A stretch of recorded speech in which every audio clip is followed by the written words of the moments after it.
Gracias por continuar con nosotros aquí en De Latinos y ahora tenemos un tema muy importante. Vamos a hablar de las emociones, los pensamientos y los sentimientos que resultan ser contagiosos para otras personas.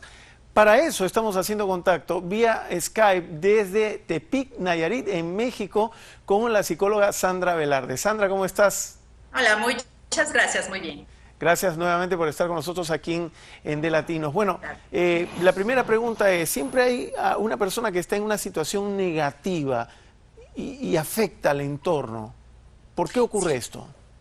Bueno, básicamente los sentimientos de las personas, los pensamientos y las emociones tienen un componente, Alan, tremendamente contagioso. Es decir, una persona emana con su forma de actuar, con su forma de pensar, con sus emociones, con sus sentimientos, emana una determinada energía que contamina a todas las personas que pueden vivir cerca de con ellos, no se diga la familia o compañeros de trabajo, y esto va siendo como una especie de ola de responsabilidad de nuestras formas de actuar, ¿no?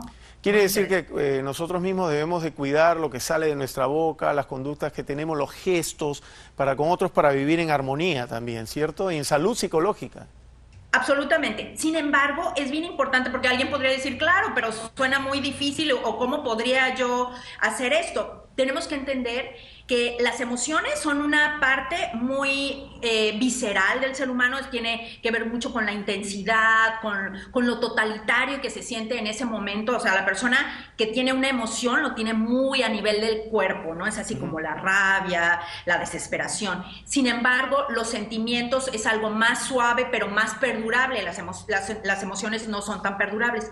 Todo esto está basado en nuestras creencias, es decir, primero pensamos y luego sentimos y luego tenemos emociones. Tiene como esa especie de cascada. Alguien podría pensar, no, primero son las emociones, no.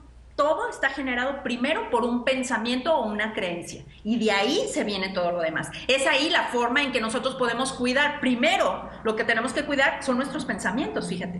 Claro, pero también es cierto que reprimir algunas emociones puede generar que somaticemos eso y nos genere una enfermedad. Claro.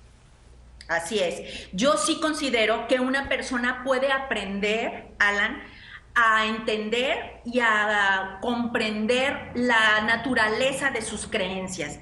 Toda creencia, que son la base de los pensamientos, o sea, nosotros pensamos lo que creemos y son los filtros con los que vemos la vida o vemos el mundo. Es decir, si nosotros aprendemos a manejar estos filtros o estas creencias que son muchas veces aprendidas por nuestros padres o en nuestra familia o en nuestra educación, cuando aprendemos a manejar esos filtros y hacemos las modificaciones necesarias, podemos cambiar nuestros sentimientos y nuestros pensamientos, inclusive hasta trastornos tan serios o tan importantes como la depresión, la bipolaridad, etcétera, que muchas veces se maneja excesivamente con medicamento.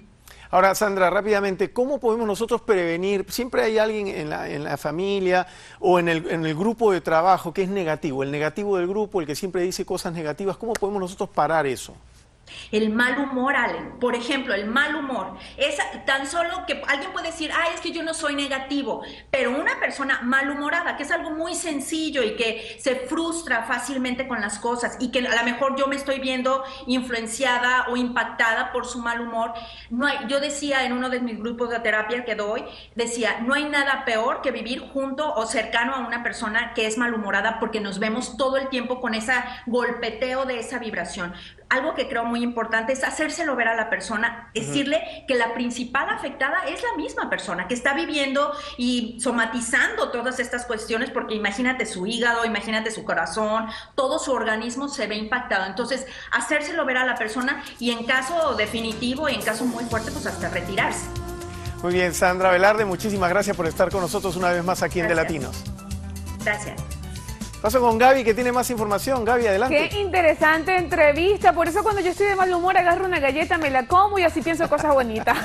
No, tú nunca estás de mal humor, Gaby. Nuestro director técnico. Señores, recuerden que la ampliación de esta información la puede encontrar en www.delatinos.com. Como por ejemplo, ¿sabía usted que roncar no es sano y puede ser indicativo de problemas de salud? Más importante, pues al regreso usted quédese con nosotros porque en internet también estamos. Ya volvemos.